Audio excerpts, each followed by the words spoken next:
কে দিল পিরিতের বেড়া লিচুর বাগানে কমলার বাগানে সৈগ কে দিল পিরিতের বেড়া লিচুর বাগানে।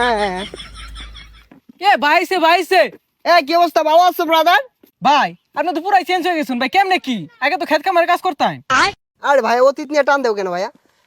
তুমি একটা চাকরি কথা বলছিলা, চাকরি করবে নাকি? সেনাবাহিনীতে ঢুকাই দিই তোমারে, উচ্চতা তো ভালোই আছে তোমার। ভাই আমি যে উষা, আমার তো পুলিশে নেয় না, সেনামিতে ঢুয়ে দিবেন কেমনে কি ভাই?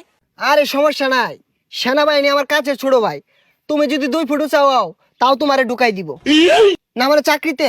আচ্ছা ভাই ঠিক আছে, একটা চাকরির ব্যবস্থা করে দিন যে। এই ভাইয়া দাঁড়াও, একটা ফোন দিই। হ্যালো কদম আলী, এই মুড়ে আমার গাড়িটা নিয়ে আসো তো।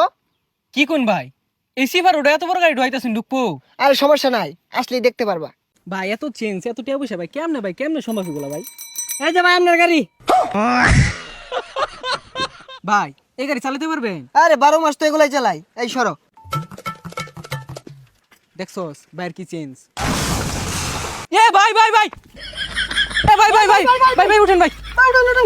না সমস্যা নাই, এই ঢাকা শহর রেস করি তো, এখানে ফাঁকার উঠপায়া গাড়িটা একটু পাকার দিকে চলে গিয়েছিল। এই তোমরা এক কাজ করো, গাড়িটা গ্যারেজে পাঠাই দাও, সমস্যা নাই।